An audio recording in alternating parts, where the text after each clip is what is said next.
Hello friends, welcome back to GS centre. और आज हम बात करेंगे उत्तराखंड की स्थिति और सीमा के बारे में।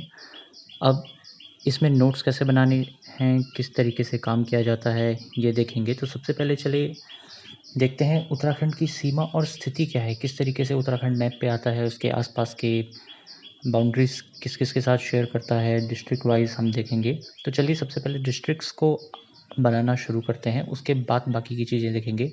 तो सबसे पहले चलिए शुरू करते हैं वेस्टर्न साइड से। देहरादून आपको पता ही है किस तरीके से कटा हुआ है, और साथ में आता है हरिद्वार। अब देखिए उधम सिंह नगर थोड़ा नीचे से स्टार्ट होता है, क्योंकि उसके ऊपर हम जानते हैं यहाँ पर नैनीताल आता है, जो कि उत्तर प्रदेश के साथ बाउंड्री शेयर करता है। उधम सिंह नगर के बाद ऊपर देखते हैं तो आता है हमारा पिथौरागढ़, और इन दोनों के बीच में पड़ता है छोटा सा स्टेट चंपावत, जो कि उत्तराखंड का सबसे छोटा सा डिस्ट्रिक्ट है। डिस्ट्रिक्ट है। ये आता है नैनीताल, जो कि उत्तर प्रदेश के साथ बाउंड्री शेयर करता है। अब यहाँ पे इनको नाम लिखने शुरू कर देते हैं: उधम सिंह नगर, नैनीताल, चंपावत, पिथौरागढ़, हरिद्वार और देहरादून। अब देखते हैं पिथौरागढ़, चंपावत, नैनीताल, इन सब के साथ बाउंड्री शेयर करके बना है बहुत ही इंपॉर्टेंट स्टेट कुमाऊँ हिस्ट्री का, वो है अल्मोड़ा। और गढ़वाल हिस्ट्री का बहुत इंपॉर्टेंट स्टेट जो कि देहरादून और हरिद्वार दोनों के साथ बाउंड्री शेयर करता है, वो है पौड़ी गढ़वाल। काफ़ी बड़ा एक डिस्ट्रिक्ट है। अब इसके ऊपर आप देख सकते हैं पिथौरागढ़, चमोली और अल्मोड़ा के बीच में आता है बागेश्वर, जिसका हम यहाँ पे नाम भी लिख लेते हैं। यहाँ पर पौड़ी गढ़वाल हो गया, और फिर बना देते हैं चमोली। तो देखिए एक-एक करके आपको कोरिलेट करके सभी चीज़ों को चलना होगा कि किस तरीके से किसके बाद कौन सा डिस्ट्रिक्ट बनाना है। ये देखिए रुद्रप्रयाग चमोली से लगा हुआ आ जाता है, और यहाँ पे आ जाता है टिहरी और उत्तरकाशी। अब आप इन सभी का नाम लिख दीजिए, और इसी तरीके से आप 7 या 8 बार अगर मैप को बनाएंगे तो आपको सभी की बाउंड्रीज़ का पता चल जाएगा, कौन सी बाउंड्री कहाँ पर है, किस तरीके से आती है। चारों ओर का देखेंगे तो फिर उत्तराखंड इंटरनेशनल बाउंड्री भी शेयर करता है। यहाँ पे वीडियो में थोड़ा दिख नहीं रहा है, तो यहाँ पे पिथौरागढ़ की जो एक सबसे कॉर्नर है वहाँ पे नेपाल और ये तिब्बत आ जाता है, जिसको चाइना कंट्रोल करता है, और चाइना इसे कहता है तिब्बत ऑटोनोमस रीजन, TAR। लेकिन जो लोग तिब्बत को सपोर्ट करते हैं और तिब्बत को कंट्री मानते हैं अलग, वो उसे कहते हैं TOR, तिब्बत ऑक्यूपाइड रीजन। लेकिन इंटरनेशनल लेवल पे चाइना काफ़ी कुछ कंट्रोल करता है, तो वो यही बोलता है कि तिब्बत ऑटोनमस रीजन। यहाँ पे बाउंड्री आ जाती है हिमाचल प्रदेश और चाइना के बीच में, जो उत्तरकाशी का आपको नॉर्दर्न पॉइंट दिखेगा वहाँ पे। और वेस्टर्न साइड में आपको अभी दिख नहीं रहा होगा, वो यूपी और हिमाचल प्रदेश की बाउंड्री है। यहाँ पे देखिए उधम सिंह नगर के साथ मिलके थोड़ा सा उधम सिंह नगर का ये पार्ट जो है वो नेपाल के साथ बाउंड्री शेयर करता है, और ये आ जाता है यूपी। वेस्टर्न साइड में हमारी हरियाणा के साथ बाउंड्री बिल्कुल नहीं बनती है, यूपी बाउंड्री बनाता है हिमाचल प्रदेश के साथ। यूपी भारत का स्टेट है जो कि सबसे ज़्यादा बाकी अलग स्टेट्स के साथ बाउंड्री शेयर करता है, ये आपको पता हो जाना चाहिए। अब हम इनमें कुछ इम्पॉर्टेंट बातें हैं जो कि क्वेश्चंस पूछे जा सकते हैं, ये तो अपने नॉलेज के लिए है, लेकिन कुछ ऐसे क्वेश्चन होते हैं जो ऑब्जेक्टिव क्वेश्चन होते हैं, उनको लेके भी बात कर लेते हैं। तो अंतर्राष्ट्रीय सीमा उत्तराखंड की किस-किस के साथ बनती है? 2 ही ऐसे देश हैं जिनके साथ बनती है। पहला है चीन और दूसरा है नेपाल। तो अगर देखें तो अब इसमें 2 सीमाएँ आप याद कर लीजिए, बिगेस्ट और स्मॉलेस्ट। सबसे बड़ी सीमा जो चीन बनाता है, वो बनाता है उत्तराखंड के ज़िले पिथौरागढ़ के साथ। आप देख भी सकते हैं मैप पे, काफ़ी बड़ी सीमा है जो कि नॉर्दर्न साइड बनती है, और ईस्टर्न साइड जो पिथौरागढ़ की सीमा बनती है और नेपाल के साथ बनती है। स्मॉलेस्ट इस मैप में दिख नहीं रहा है, मैंने मैप को थोड़ा सा गलत बना दिया है, लेकिन स्मॉलेस्ट सीमा जो है वो बनती है उत्तरकाशी के साथ, चाइना की। इसके बाद हम आ जाते हैं अगर नेपाल पे, तो सबसे बड़ी पिथौरागढ़ आप देख सकते हैं, और सबसे छोटी उधम सिंह नगर में थोड़ा सा जो हमने बनाया था, ये चाइना के साथ जितना भी हम बाउंड्री शेयर करते हैं वो बहुत ही ज़्यादा स्ट्रेटजिकली इम्पॉर्टेंट है, और बहुत सारे दर्रे वहाँ पर हैं। नेपाल के साथ भी एक बहुत ही स्ट्रेटजिकली इम्पॉर्टेंट जगह हम शेयर करते हैं, काला पानी वाला एरिया, तो वो बताएंगे बाद में। अब उत्तराखंड के चारों ओर का देख लेते हैं, अन्य राज्यों के साथ किस तरीके से उत्तराखंड बाउंड्री शेयर करता है। इन राज्यों में सब 2 राज्य आते हैं, ये हैं हिमाचल प्रदेश और उत्तर प्रदेश। हरियाणा के साथ बिल्कुल भी हम बाउंड्री शेयर नहीं करते हैं, हालाँकि बहुत ही पास आ जाता है। अब हिमाचल की बात करें तो यहाँ पर भी दर्रे हमें मिलते हैं देहरादून में और उत्तरकाशी में, उनकी बात बाद में करेंगे, किसी और वीडियो में कर लेंगे। लेकिन अगर हिमाचल प्रदेश की बात करें तो बिगेस्ट हम देख सकते हैं, और स्मॉलेस्ट भी हम मैप से लगा के देख सकते हैं। बिगेस्ट उत्तरकाशी और स्मॉलेस्ट देहरादून, और उत्तर प्रदेश के साथ बिगेस्ट आ जाता है उधम सिंह नगर, और स्मॉलेस्ट हम देख सकते हैं ये आता है हमारा नैनीताल। थोड़ी सी बाउंड्री बनती है। इसके साथ अगर आप नोट्स बना रहे हैं तो आपको ध्यान रखना होगा कि आप इन स्टेट्स के राज्यपाल और मुख्यमंत्रियों का नाम भी याद करते हुए चलें। यहाँ के पे भले ही मैंने लिखा नहीं है, लेकिन आप अपने नोट्स में बनाते हुए चलें। और जिला की सीमा बनानी अगर हम देखें तो सर्वाधिक अन्य जिलों के साथ सीमा बनाने वाला ऐसा कौन सा डिस्ट्रिक्ट हमारे स्टेट में है, वो है पौड़ी गढ़वाल। टोटल 7 के साथ बाउंड्री बनाता है। पहला हरिद्वार, दूसरा देहरादून, तीसरा टिहरी गढ़वाल, रुद्रप्रयाग, चमोली, अल्मोड़ा और नैनीताल। तो आप देख सकते हैं 7 डिफरेंट डिस्ट्रिक्ट्स के साथ पौड़ी गढ़वाल अपनी जो बाउंड्री है वो शेयर करता है। अब अगर हम बात करें कि सबसे कम सीमा कौन बनाता है, तो आप एक हरिद्वार को देख सकते हैं जो कि पौड़ी गढ़वाल और देहरादून के साथ सीमा बनाता है। लेकिन इसके साथ एक और ऐसा डिस्ट्रिक्ट है जो कि सिर्फ 2 अन्य जिलों के साथ सीमा बनाता है। मैप में अगर हम देखें तो ऑब्वियसली एक कॉर्नर का डिस्ट्रिक्ट ही होगा। चलिए, एक तो ये हरिद्वार हो गया और दूसरा हो गया उधम सिंह नगर, जो कि चंपावत और नैनीताल के साथ अपनी बाउंड्री शेयर करता है। इसके लिए थोड़ा बहुत मैप में आपको देखना होगा, और जब आप बार बार मैप बनाएंगे, बार बार डिस्ट्रिक्ट्स की बाउंड्री बनाते जाएंगे, तो आपको ये चीज़ें बहुत आसान होती जाएंगी। आपको रटने की कोई भी ज़रूरत नहीं है। आप बस मैप में देखिए और मैप में आपको सब कुछ याद होता चला जाएगा। चलिए, ये तो हो गई बाउंड्रीज़ की बात और इंटरनल बाउंड्रीज़ की बात, किस तरीके से उत्तराखंड है। अब उत्तराखंड के कुछ फैक्ट्स के बारे में आ जाते हैं। पेज को टर्न कर लेते हैं, और उत्तराखंड के कुछ ऐसे फैक्ट्स जो कि काफ़ी ज़रूरी हो जाते हैं जानने अगर आप उत्तराखंड की स्टडी कर रहे हैं। और ये आ जाता है उत्तराखंड का क्षेत्रफल। अब यहाँ पे मैंने लिखते हुए थोड़ी सी गड़बड़ कर दी थी। ये आता है 53484 किलोमीटर। 3 मैंने गलत लिख दिया था, यहाँ पे आप कर लीजिएगा। वो मैंने याद करने के लिए किया था 34 का 843 कर देना एंड में, लेकिन आप सही याद कीजिएगा। इसमें क्षेत्रफल में सबसे बड़ा जो ज़िला आता है वो आता है चमोली ज़िला। कई जगह पे आपको उत्तरकाशी मिलेगा, लेकिन चमोली का क्षेत्रफल है 8030 किलोमीटर स्क्वायर। उत्तराखंड की ऑफिशियल वेबसाइट पे स्मॉलेस्ट चंपावत मिलेगा, जिसका क्षेत्रफल आपको मिलेगा 1766 किलोमीटर स्क्वायर। लेकिन उत्तरकाशी का जो क्षेत्रफल है वो है 8017 किलोमीटर स्क्वायर, जो कि चमोली से थोड़ा सा कम है।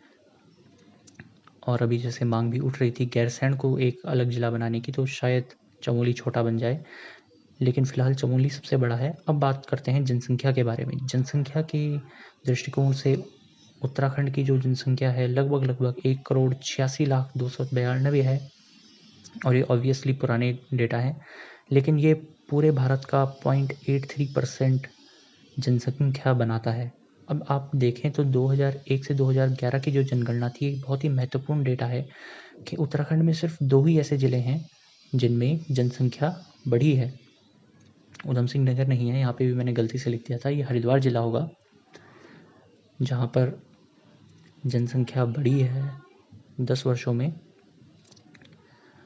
लेकिन बाकी के जो 11 राज्य हैं उनमें जनसंख्या की कमी हुई है। तो ये एक बहुत ही इंटरेस्टिंग फैक्ट है। इसका कारण पलायन भी हो सकता है, रोज़गार की कमी भी हो सकती है, और जो स्वास्थ्य सुविधाएं हैं, शिक्षा सुविधाएं हैं, उनमें कमी भी हो सकती है। लेकिन ये चीज़ें आपको याद रखनी है। देहरादून और हरिद्वार की जनसंख्या बढ़ी है और बाकी सभी 11 राज्यों की जनसंख्या कम हुई है। अब अगर जनसंख्या की ऐसे बात करें तो महिला जनसंख्या कितनी है और पुरुष जनसंख्या कितनी है, तो भारत में तो काफ़ी डिफरेंस दिखेगा, लेकिन उत्तराखंड में ज़्यादा डिफरेंस नहीं है। महिला जनसंख्या 49 लाख, पुरुष जनसंख्या 51 लाख। 49 और 51% बन गया है, बहुत ही आसान है याद करने के लिए। और लिंगानुपात इस तरीके से उत्तराखंड का बहुत ही अच्छा आ जाता है। इसके अलावा अगर देखें हम गढ़वाल में और कुमाऊं में अगर हम जनसंख्या का डिफरेंशिएट करें तो 58% ज़्यादा जनसंख्या गढ़वाल में पाई जाती है, और होगा भी क्योंकि गढ़वाल में 7 ज़िले हैं। लेकिन अब जैसे कि हम जानते हैं कि एक गैरसैंण मंडल भी आ गया है, उसके बाद की अगर जो स्टैट्स आएंगे वो तो नई जनगणना में आएंगे, जो कि अभी होनी बाकी है। तो आप फिलहाल यही याद कर लीजिए। इसके बाद आगे चलते हैं जनसंख्या घनत्व के बारे में। जनसंख्या घनत्व जैसा कि हम जानते हैं कि हरिद्वार एक छोटा-सा ज़िला है और वहाँ सबसे अधिक जनसंख्या है, तो सबसे अधिक जनसंख्या घनत्व वाला ज़िला भी हरिद्वार ही होगा। लेकिन अगर हम देखें संपूर्ण उत्तराखंड में सिर्फ़ 189 लोग 1 किलोमीटर स्क्वायर में रहते हैं, जो कि पूरे भारत का 25th नंबर आता है। तो ये बहुत ही इंटरेस्टिंग बात है। इसका एक कारण उत्तराखंड का अधिकतर क्षेत्रफल पहाड़ी क्षेत्रफल होना भी है। अगर हम देखें तो फिर ये देखिए, हाईएस्ट 801 व्यक्ति पर स्क्वायर किलोमीटर हरिद्वार में आपको मिलेंगे, जो कि पूरे उत्तराखंड के एवरेज से बहुत कम है। लेकिन सबसे कम अगर हम देखें तो उत्तरकाशी में 41 व्यक्ति पर स्क्वायर किलोमीटर में देखने को मिलेंगे। इस तरीके से हम देख सकते हैं कि उत्तराखंड में जो जनसंख्या घनत्व है बहुत ही अधिक इसमें बदलाव है। शहरों में बहुत अधिक आपको देखने को मिलेगा, ग्रामीण क्षेत्रों में, पहाड़ी क्षेत्रों में बहुत कम देखने को मिलेगा।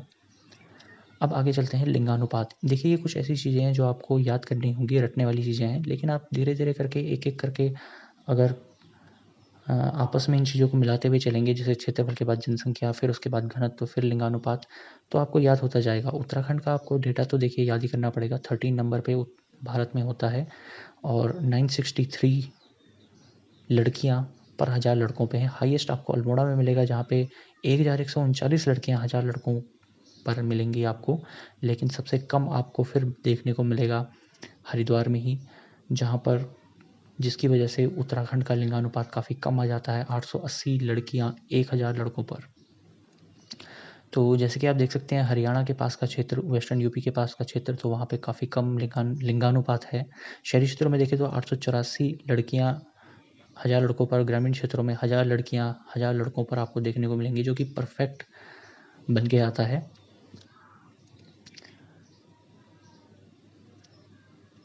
इसके आगे अगर हम देखें तो उत्तराखंड में इससे रिलेटेड मंडलों की जहाँ तक हम बात करें तो पहले तो उत्तराखंड में 2 मंडल हुआ करते थे।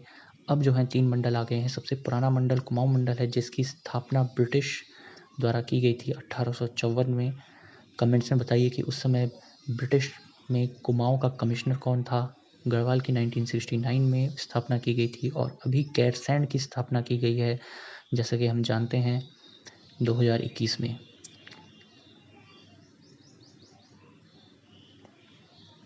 इन सभी मंडलों के ज़िले तो अब बदल चुके हैं, क्योंकि 2 ज़िले गढ़वाल से और 2 ज़िले कुमाऊँ से अब गैरसैंण मंडल में लिए गए हैं। अगर हम गैरसैंण में देखें तो 2 ज़िले जो गढ़वाल मंडल से लिए गए हैं वो हैं रुद्रप्रयाग और दूसरा ज़िला है चमोली।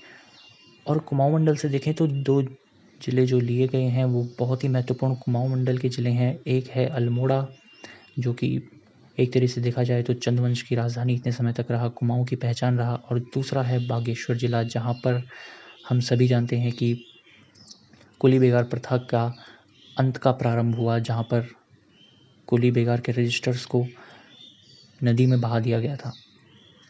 चलिए, ये 2 बहुत ही महत्वपूर्ण ज़िले कुमाऊँ मंडल में चले गए हैं।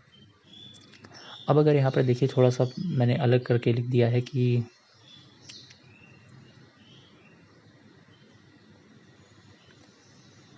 हाईएस्ट और लोएस्ट जनसंख्या किस किस ज़िले में है। हाईएस्ट है हरिद्वार और लोएस्ट है चंपावत। यहाँ पे दिख नहीं रहा है, और देखिए यहाँ पे मैंने अपनी गलती सुधार ली है। 53,484 किलोमीटर स्क्वायर उत्तराखंड का क्षेत्रफल है, जो कि मैंने थोड़ा गलत करके लिख लिया था।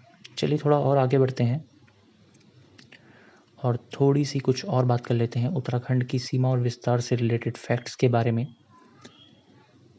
अब हम देखते हैं कि उत्तराखंड जो है विश्व मानचित्र पर इसका विस्तार कितना है, और अक्षांश और देशांतर में उत्तराखंड का कहाँ पे। अब देखिए, 88 डिग्री और 44 मिनट अक्षांश से लेकर उत्तराखंड का विस्तार 31 डिग्री 28 मिनट नॉर्थ अक्षांश तक रहता है। देशांतर की जहाँ तक बात की जाए तो उत्तराखंड का लगभग एक रेक्टेंगल में आता है, तो देशांतर जो उत्तराखंड का आता है वो आता है 77 डिग्री 35 मिनट ईस्ट से 81 डिग्री 1 मिनट ईस्ट तक। इसको मिनट यहाँ पे कहा जाता है। तो ये तो रहा उत्तराखंड की सीमा और विस्तार के बारे में। इसके अलावा और भी नोट्स बनाएंगे, और भी वीडियोस अलग अलग टॉपिक्स के ऊपर अपलोड करते रहेंगे। आप सब्सक्राइब कर दीजिए और स्टे ट्यून्ड।